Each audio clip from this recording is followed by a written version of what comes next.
You know, when Dre Day came out and they dissed you on this song, I never really figured out what led to that. Like, why did they diss you on the song? Did you say something before that, or was it they just took it upon themselves?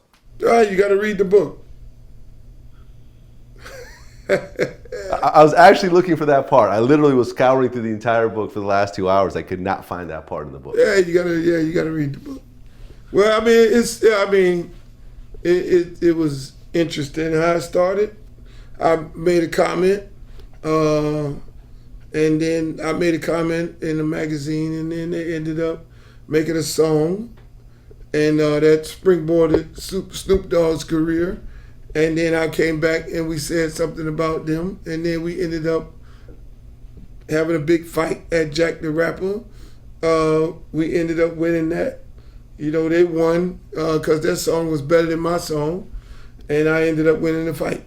Before that song came out, had you ever met up with Dre or Snoop? Before the song ever came out, no. I only met Dre one time in my life.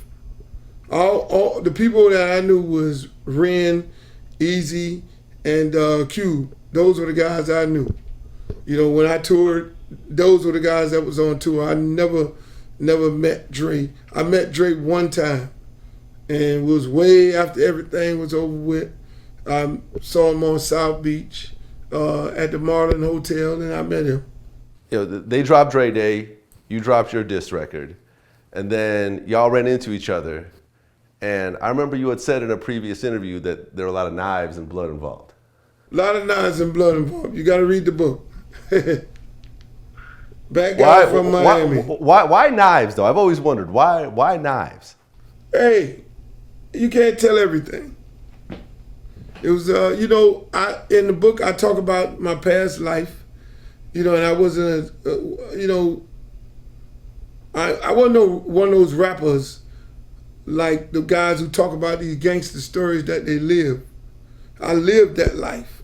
You know what I'm saying? So I couldn't be sitting there rapping and telling on myself or telling on any of my friends. So that's why I never chose the gangster rapping life. I rapped about sex and the parties after the gangster parties and things like that are things that I think people, you know, happy things that people want to put smiles on their face. So when the beef started, you know, I was trying to actually prevent it from escalating to that. And I called up Jill, Jack the Rapper's daughter, called up him, and I said, look, if these guys coming down to the convention in Atlanta, he need to schedule a sit down so we could squash this beef. And if he don't, then these guys come down here, then it's going to probably escalate to something real serious, which eventually it did. And, you know, I'm always in the preventable stages of everything because I know, you know, my friends ain't really nice guys, you know, in my other life, you know, so when they hear that I got a beef or that there's an issue, then my other life takes effect and I can only do is slow it down. You know, I can only say, hey, look here, you know, just slow down, you know, which is something that I really, you know, had to tell, you know, my friends, hey, look, we got to slow down. Because this, you know, it was just that serious. Well, you said that afterwards that you and Suge met up and you guys worked it out. Or what were some of the Yeah, details we eventually met up. We met up at the Super Bowl in Miami. They came down, we had a conversation, you know, pretty much worked it out. And, you know, we squashed it, you know, and kept it moving. I mean, he was cool. I was cool. Real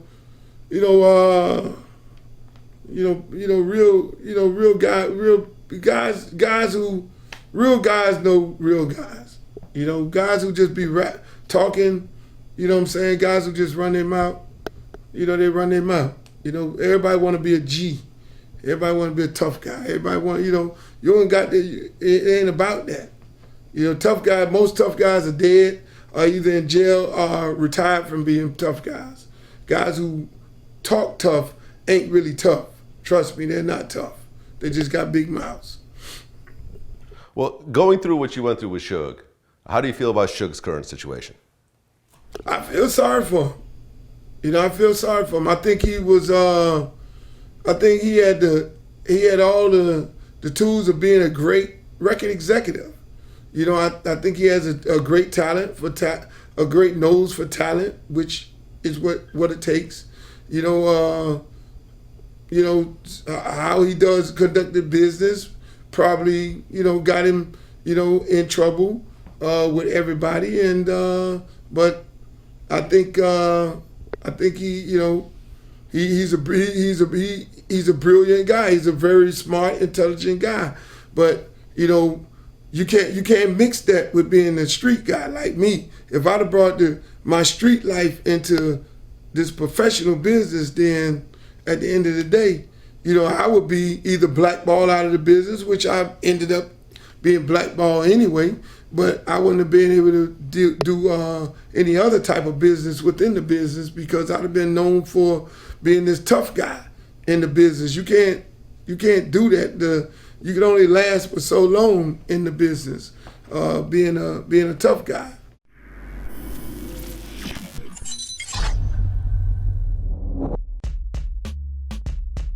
Is it a diss or is it not a diss? Nah, it ain't a diss. It just me stating facts, like letting you know, like that ain't something that we honor. Like we don't joke about that. Like we done lost homies over that shit. So it just letting you know I'm stating facts. Like he didn't care about that, man. Like, oh, but he was doing a diss record. Yeah, I mean, of course, because you got to understand, Eazy's a smart man. You know what I'm saying? And he always was looking for a way to gain something from publicity.